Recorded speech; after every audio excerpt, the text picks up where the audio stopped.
présent, nous abordons The One Leg Stretch.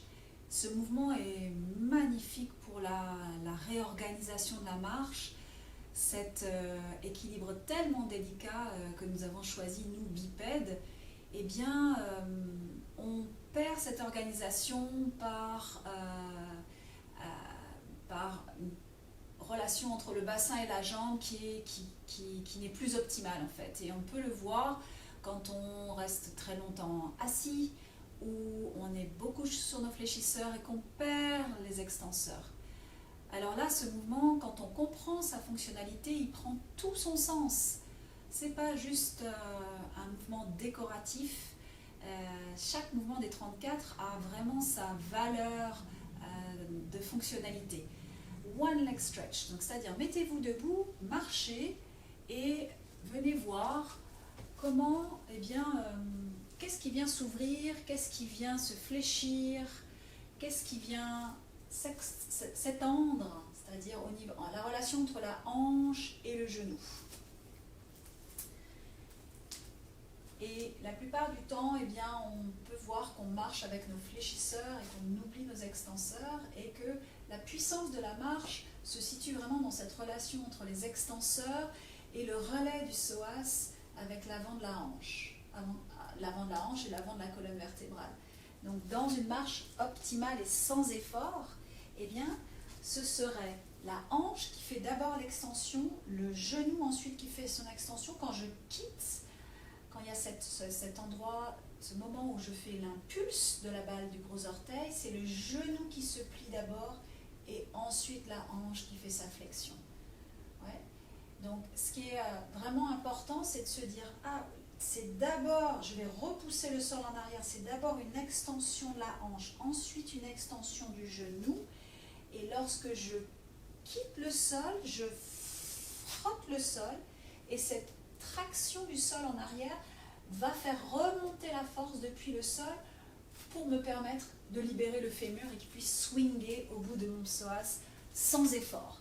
Vraiment, la marche recrute à peu près 2% de notre effort, surtout pas plus. Alors, pour avoir le rebond dans la course, le One Leg Stretch, il est assez merveilleux pour ça, quoi.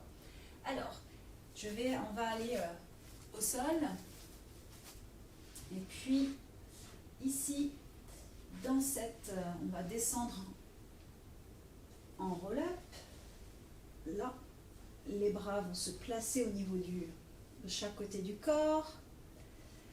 Et comme le début d'une centaine, les bras vont s'allonger. Ça, je trouve une écharpe à l'arrière de mes thoraciques.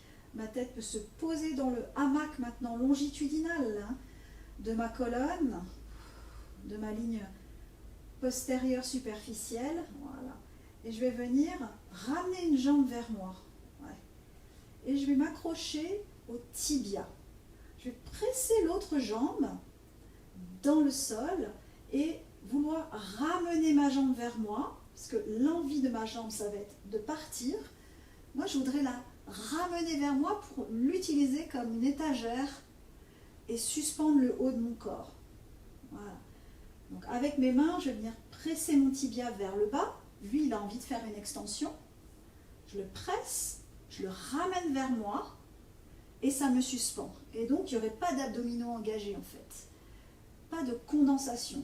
Pour que je puisse m'intéresser vraiment à cette longueur ici entre pubis et nombril et que les fibres basses de mes abdominaux, de mes grands droits, puissent faire office d'espaceur et qu'il n'y ait pas de congestion, pas de condensation des disques lombaires à l'avant.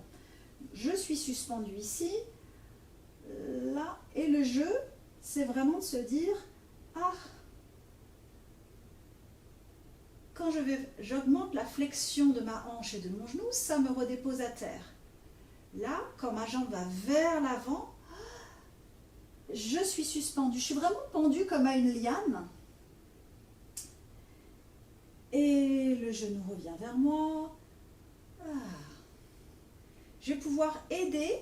Donc, l'intention de ma jambe, c'est de faire une extension, là. Et je vais l'aider en venant respirer dans le bas de mes poumons postérieurs pour donner un contrepoint et je me pose sur mes airbags. Tout cela est bien pneumatique. Ah.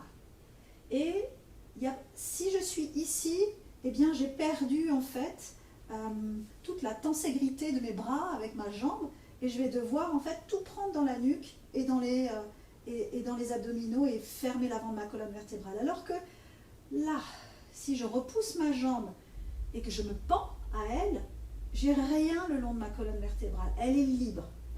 Là, et puis l'autre jambe va venir, je presse mon sacrum dans le sol et ma jambe va pouvoir flotter, l'autre jambe, ici. Et là, je vais juste lâcher ma jambe et c'est l'autre qui va revenir vers moi. Donc c'est un petit peu comme je me pends d'une liane à une autre. Donc c'est pour ça que c'est très très explosif. Si c'est trop lent, le haut de mon corps va tomber à terre. Et j'ai perdu justement la suspension et de m'accrocher de liane en liane. Ma jambe et ma liane, paf, je suis portée. Et pour libérer cette jambe, j'inspire à l'opposé dans le bas et l'arrière de mes poumons. Tac. Là. Hein. Sortez de la tendance d'être ici, où vous perdez la tenségrité. Paf.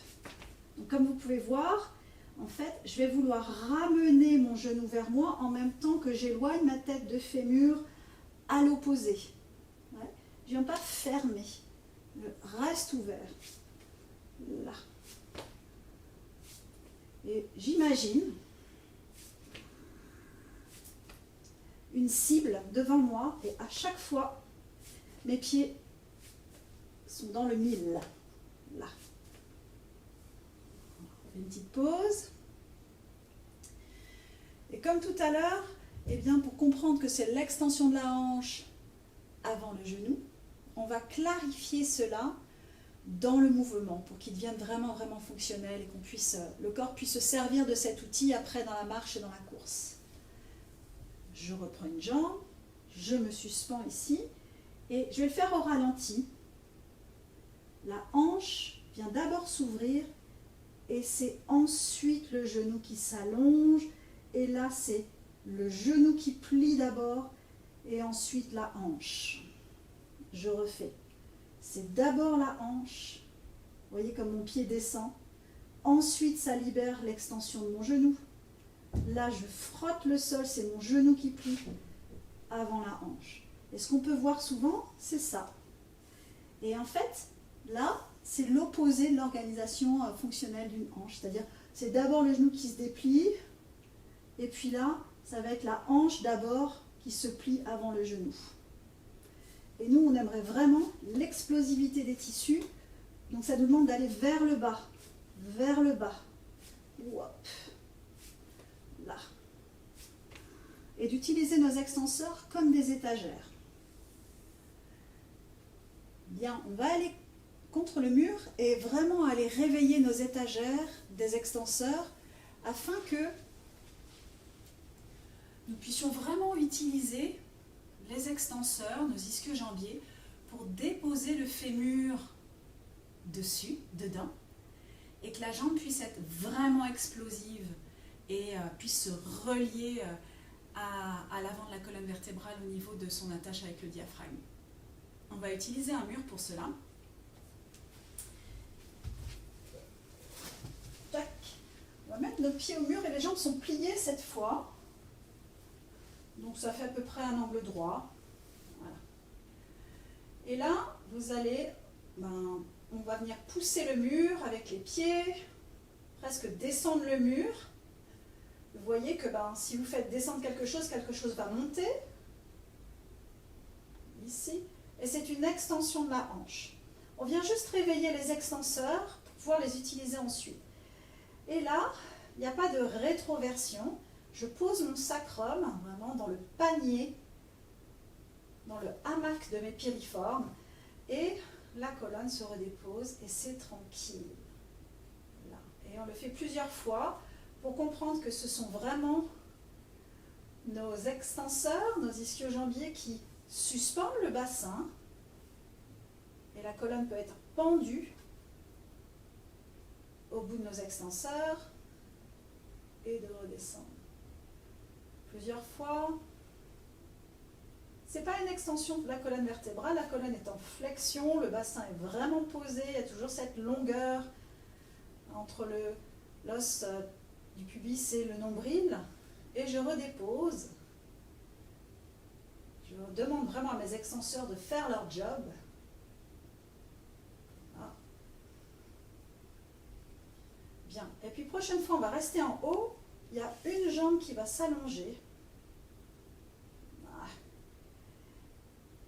Et puis, vous allez venir épresser dans la jambe de terre. Voilà. Épresser dans le mur avec le talon. Et la colonne se redépose. Donc vous activez vos deux extenseurs maintenant, mais avec des formes différentes. Et de nouveau.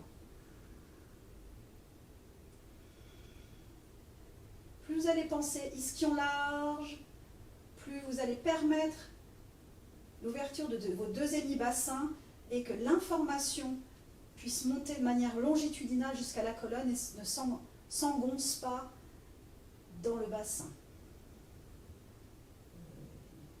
Là, et on vient changer de jambe. J'allonge l'autre jambe. Ici, je redescends.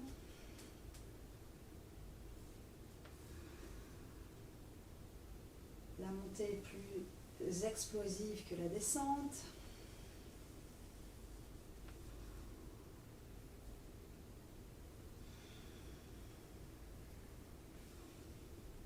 Voilà.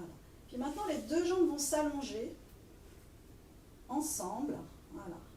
Il n'y a rien dans le haut des cuisses. C'est vraiment, tout est à l'arrière.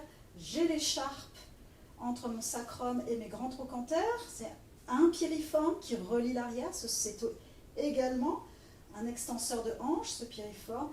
Et puis la jambe va revenir vers nous, là. Et puis je vais pouvoir changer. Tac.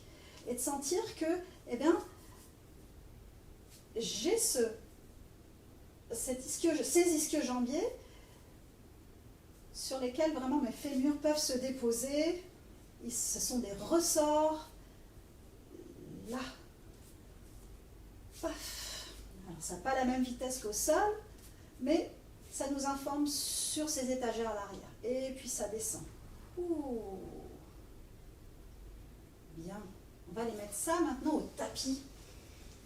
Et voir comment bien se réveille des tissus de la ligne postérieure superficielle postérieure, comme vous voulez. Eh bien, le corps va pouvoir s'organiser avec cette nouvelle information. Une jambe revient vers nous, je me suspends, la jambe flotte, et mon corps a l'information que le mur lui a donnée. Et pour respirer, vous pouvez aller inspirer sur 2 mouvements de jambes, expirer sur 2 mouvements de jambes.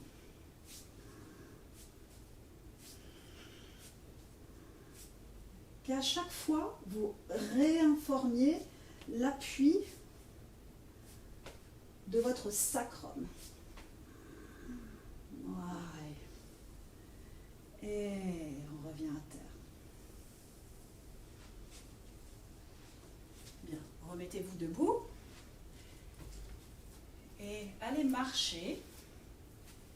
Et de voir maintenant que vous avez vos amis, des extenseurs de hanches, et que c'est eux qui vont tracter le fémur en arrière, et dans la marche, ils transmettent leur force à la globalité du réseau neuromyofacial, et la jambe peut swinger en avant. Le psoas n'a absolument pas besoin de se contracter, au contraire, il se relâche pour que la jambe puisse se balancer en avant et amorcer la marche, c'est-à-dire finalement la marche. Qu'est-ce que c'est? C'est un déséquilibre vers l'avant, et donc on apprivoise l'art de la chute dans la marche avec grâce et élégance.